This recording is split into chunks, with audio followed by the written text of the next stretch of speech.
Hey guys, welcome back to my channel. So today is the 24-hour Smutathon and I am going to be vlogging my whole day of reading. If you want to stay up to date with Smutathon things, definitely make sure you are following the Smutathon Twitter account because we kind of last minute decided to do this 24-hour Smutathon. A lot of smutty books are shorter in length. I felt like it was just perfect to do a 24-hour Smutathon because you could actually read a lot of things. So it's actually already 8 in the morning and the readathon started at midnight and I've already read one book. I stayed up right at midnight. I started reading a book and then as soon as I finished, I immediately fell asleep. So I'm already doing super great. But I kind of wanted to go over my TBR first before we talk about what I've read already. So I have all of my TBR books in this jar and throughout the day I'm going to be picking them out and reading whatever I pick. So let me just quickly go through them. The first one I have on here is Hot as Hades by Alicia Rai. This one was a really hard book to track down because it's no longer, like, you can't buy it anymore. I looked on like everything, but surprisingly my library had it. So I borrowed a copy of that. I'm very excited. It is a Hades and Persephone's retelling, written by one of my favorite authors, so very excited. The next one is Ice Planet Barbarian. I think that's what it's called, or maybe that's what the series is called, by Ruby Dixon. This is a alien smut series that Lainey has been trying to get me to read for a long time, and I'm excited. She says there's tale play, which ever since reading The Wicked King, I've been kind of into tales. Very weird, but you know, all of us Cardin stans, we're just tale hoes now. So the next one is actually the group book. This was an optional read for people, and this is actually the one that I read last night. It's Only for One Night by Naimia Simone, and this is about a guy who was in the Irish mob, but he left and he opened up a sex club in Boston. One day, a girl from his past, who was like the one that got away, shows up and is like, I want you for sex, and he can only offer her one night, and it was really good. I'll talk about it a little more later. The next one in here is Renaissance Man by Tessa Bailey. This is part of the Read Me Romance podcast, which is a podcast run by Tessa Bailey and Alexa Riley, where every week they have a new romance audiobook playing, and this one takes place in a Ren Fair. And ever since I read Well Met by Jen DeLuca, I've been wanting to read so many Ren Fair romances. The next one is Defy by LJ Shen. This is a novella in the Sinners of Saints series. I forget who this one is about. I think it's a student-teacher relationship, but I forget the guy's name. I don't know, we'll figure it out. The next one is Queen Takes Night by Jolie Sue Burkhart.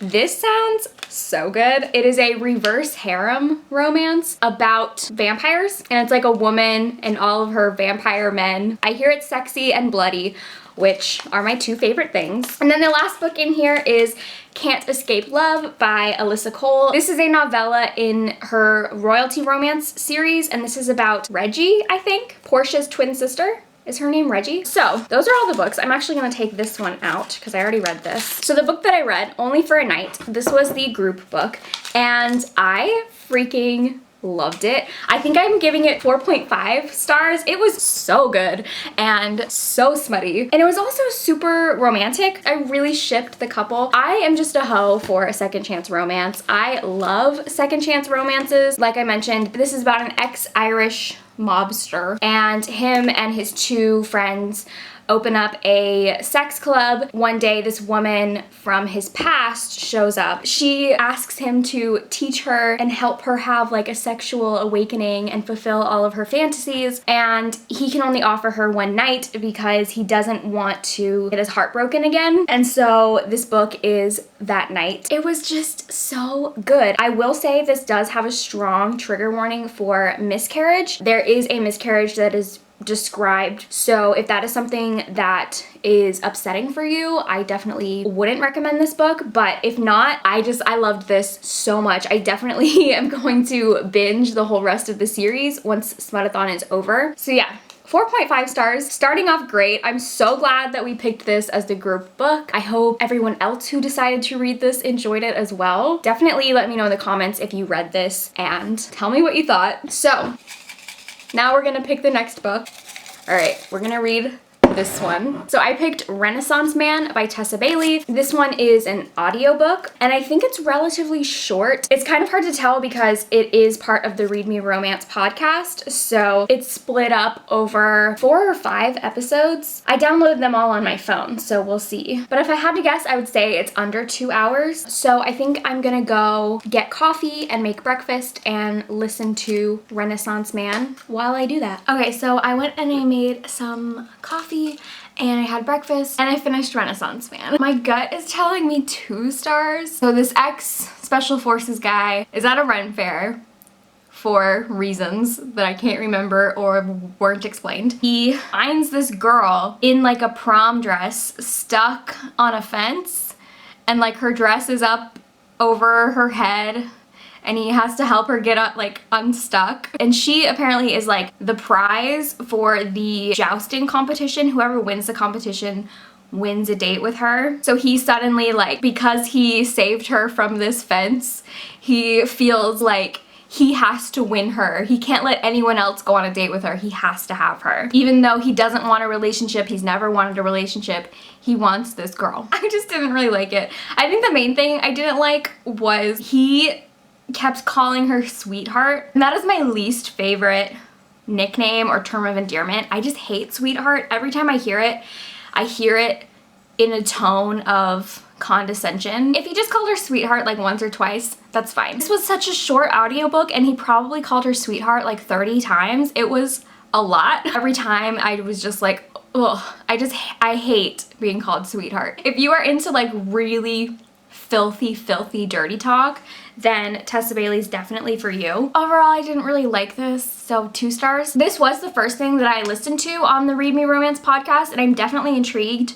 to listen to more books on there because it's a really cool idea. Basically, I don't know if I explained it very well, but basically it is a podcast run by Tessa Bailey and Alexa Riley, and the episodes are released Monday through Friday, and every week you're getting a romance audiobook that is split up between every day. So on Monday you're getting like the first chapter, Tuesday you get the second chapter, and so forth. And the audiobooks are done really well. I really liked the narrators. The male narrator was so good. I definitely need to look him up and see what else he's narrated because his voice definitely did things for me. But okay, next book is, oop, I picked 2.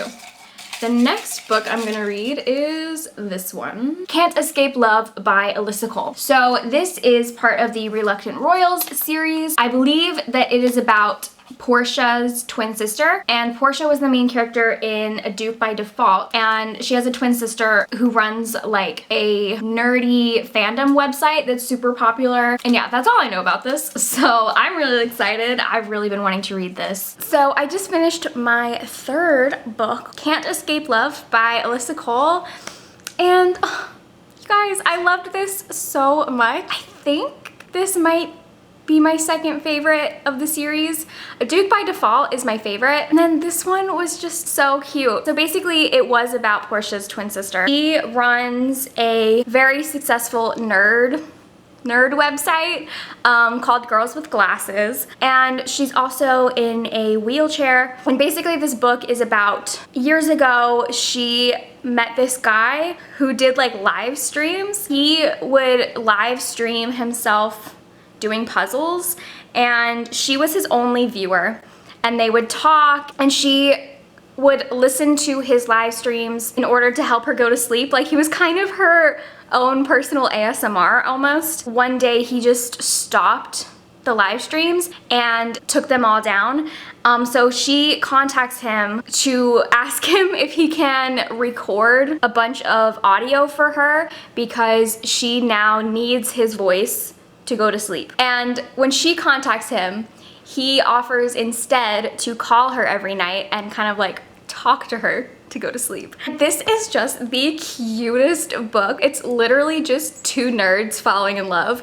Like these 2 people are the cutest, nerdiest people. I loved them so much. I will say though that I wouldn't recommend reading this one before A Duke by Default because they take place at the same time, and this one pretty much would spoil everything that happens in A Duke by Default. I'm kind of to the point where I don't think Alyssa Cole can write anything that I won't absolutely love. So now, oh wait, I need to go get my jar. Okay, got my jar. Oh my god, I only have 4 books left. So next I'm going to be reading,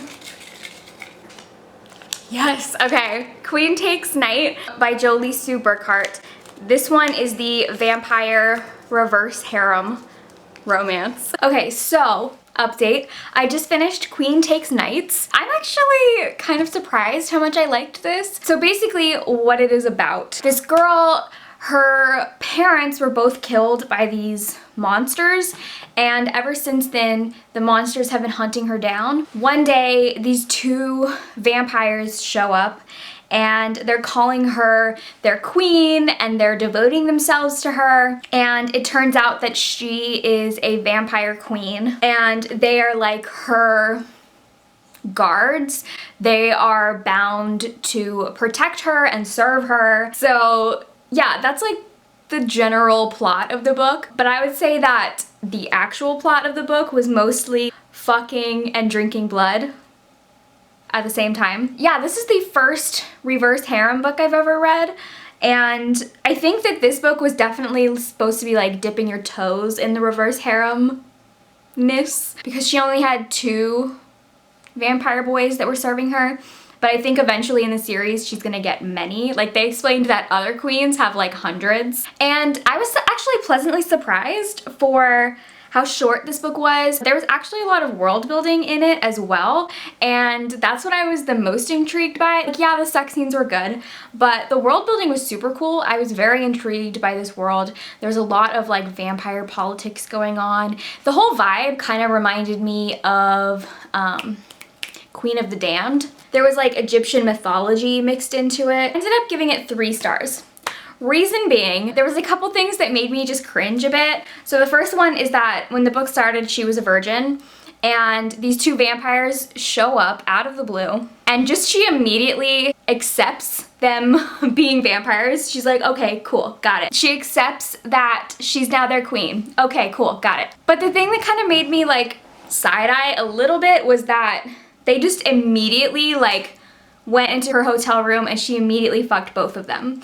And I was just kind of like, so she went from being a virgin to fucking these 2 guys 5 minutes after meeting them. And then the really gross thing, and I should have seen this coming because like blood played a really big part in this book. Like, they all drank blood from each other. Should have seen it coming, but I didn't, and I was a little grossed, well, I was a lot grossed out. Period blood was very much involved, which was gross. Not that periods are gross, like periods are fine. I'm not saying periods are gross or you can't have sex when you're on your period, but these vampire boys were like lusting after her period blood. They were like salivating at the very thought of her being on her period. No, that's where I draw the line, okay? Drinking blood, hot. Drinking period blood, not hot. But I mean, overall, I enjoyed it, and I'm excited to read the rest of the series. I was talking to Lainey about it because she also read this, or she's currently reading it. I don't know if she's finished it yet. But there's a queen that was mentioned. It's like the New York queen, and it was mentioned that she prefers women. So I really want to find out if the New York queen has a book, because I want to read this New York queen and her harem of women. I'm very into that. So I'm just like speeding through my TBR, and I think I'm gonna go out to the pool and float around in the pool while I read my next book. I'm actually gonna pick what it is because the rest of these are audiobooks except for one of them. And I want to take my Kindle out to the pool. So, okay, yeah. So I'm going to read Hot as Hades by Alicia Rai. And this is the only other one I have on Kindle. All I know about it is it's a Hades and Persephone's retelling, but I'm excited.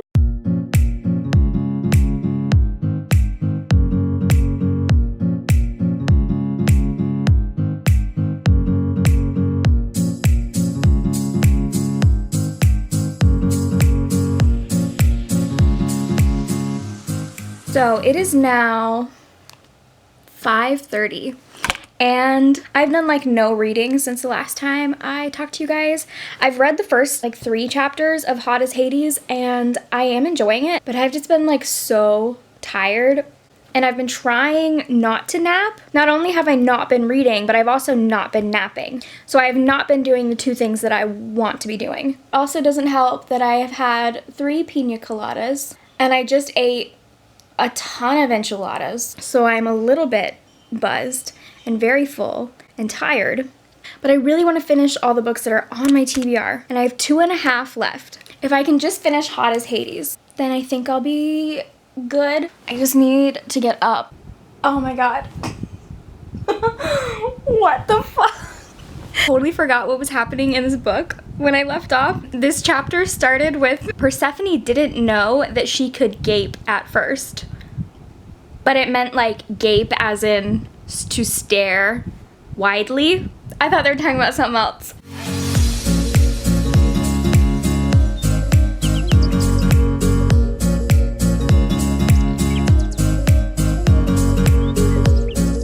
So I finished Hot as Hades. I think I'm gonna give it 3 stars. It was good, but there was a couple cringy things that happened. I don't want to get too graphic and gross, but there was a lot going on with bodily fluids going into places I did not want them to go. A little gross, but I did like it. I just love Hades and Persephone so much that I don't know if I will ever read or watch a Hades and Persephone story that I don't just love. I will say though that I'm a huge fan of the webcomic Lore Olympus, and I've read it many times. Now whenever I think of Hades and Persephone, those characters are the ones that I'm picturing. So I pretty much, the whole time that I was reading this, I was picturing like a smutty cartoon in my head. I looked up when this was published, and it was published in 2011. Alicia Rye's writing has definitely improved since then. But I mean, it was good. 3 stars. I liked it. Now I have 2 books left on my TBR. All right, we got this one. Okay, I picked Ice Planet Barbarian by Ruby Dixon. This is the alien smut series that is very popular, and I'm excited. I can't remember where I have the audiobook. It's either on Audible or Scribd. Okay, yeah, it's on Audible. The audiobook is almost 6 hours. My audiobook is loading. It's gonna take a while because my Wi-Fi is slow. Okay, so I just finished Ice Planet Barbarian, and I don't know if it's because this is the 6th thing I've read today or because I'm a little bit delirious because I'm tired, but I really loved it. I think I'm gonna give it 4 stars. Yeah, I liked it. I really liked it. Basically what this is about, these women are abducted by these like green alien things who are like trafficking them. Not exactly sure what happened at the beginning because I was like trying to figure everything out, but somehow one of the like pods or cargo ships that the women were in got abandoned on this ice planet. The main character, Georgie, is like out in the snow, and she meets this like big giant blue alien who has horns and a tail. He is like hunter-gatherer protective type. He immediately bonded with her and wanted to protect her and keep her safe. So that's what the whole book is about. I don't know, but I really liked it. It honestly kind of reminded me of Transcendence by Shea Savage, which is one of my favorite romance books, just in the sense that like they're both about a woman who is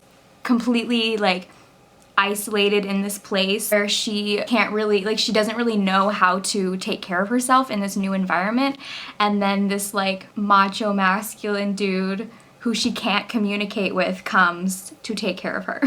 Was it completely ridiculous? Yes. Am I gonna read all 17 books in the series? Probably. It's only 9:30, but I am so tired. I need to sleep, and I also need to edit this vlog. So I don't think I'm gonna read the last book on my TBR. I'm very happy with everything I read. I read 6 books. Okay, let me rank them. I'm gonna start with my least favorite and go up. At the bottom is definitely Renaissance Man by Tessa Bailey. And then next I would say Hot as Hades by Alicia Rye. Above that is Queen Takes Night, only for the sole reason that Hot as Hades is a standalone and Queen Takes Night is the first in a series, and I'm excited for the rest of the series, so I'm like more excited by that book. Then we're getting into like the good stuff. I can't believe I'm doing this, but I think next I would put Can't Escape Love by Alyssa Cole, and then in second place, Ice Planet Barbarian. Yeah, we're gonna go with that. we're gonna go with it. Okay, and then definitely my favorite thing that I've read, Only for a Night, which was our group book, and I am so excited that we picked this one. I really hope you guys liked it. Yeah.